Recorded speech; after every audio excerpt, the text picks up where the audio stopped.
Hello and welcome to Acceprise. In this video, we'll be covering utilizing device groups inside of dashboards. Utilizing device groups inside of dashboards is extremely powerful, and it will allow you to present all of the information collected by ServiceWatch for whatever you're trying to accomplish. Whether you're looking to benchmark the devices of your remote workforce or figure out which office is performing better or worse after changes, you'll find it extremely easy to visualize this information. The out-of-box dashboards that are generated upon deploying ServiceWatch provide you with per device, group device, ISP, and network performance information. These are great when initially starting off, but once you have invested time in building your own groups and have significant amount of devices deployed, you may want to present the information in ways that align more with your day-to-day or even create shared dashboards for your help desk, NOC teams, or even application owners. One of the out-of-box dashboards we find a lot of customers utilize is the App Network dashboard. This dashboard will provide you insight into the TCP and UDP traffic performance from the ISP, network, and applications for devices and group devices. This information alone is great for getting ahead of issues and tracking impacts to the end user experience. The reason I point this dashboard out is it's simple to build off of and repurpose for what you're trying to do. To give you an example of what I mean, we'll create a new App Network dashboard from the layouts at the top, and then ServiceWatch, and then App Network. By doing this, you'll generate a fresh App Network dashboard. From here, you have the ISP performance, but let's say you are interested in seeing the network performance instead. You can click on the three bars at the top right of the widget and switch your group type from network ISP to network type. Let's do the same for the UDP data. Now that we've made this change, we're seeing spikes in the graph where we can click into the line and see the connection and devices utilizing that connection. By clicking the blue arrow, we can pull up the device itself, or we can just use the grid widget below and show all of the devices by group and list their Ethernet and Wi-Fi performance to see which ones have connection problems in general.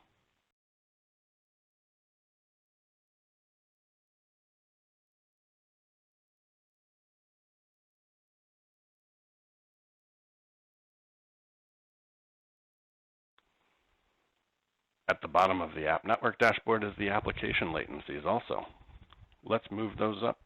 Now we can see in one screen what network is the worst, which machines using those networks have the worst connections, and drill down into the applications to see which users have the worst latencies.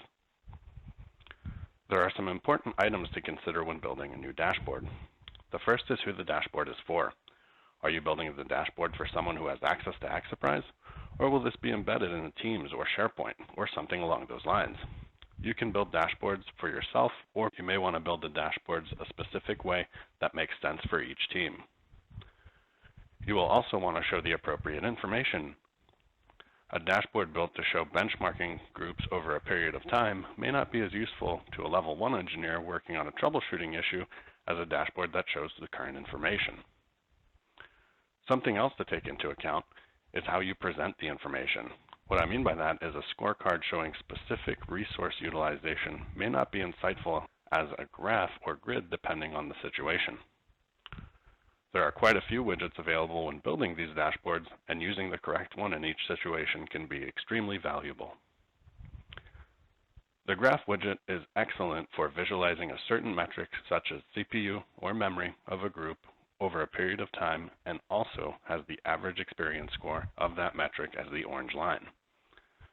The grid widget is for visualizing desktop resource metrics, experience scores, and for grouping and sorting application path latency, jitter, and packet loss across the applications and groups of devices.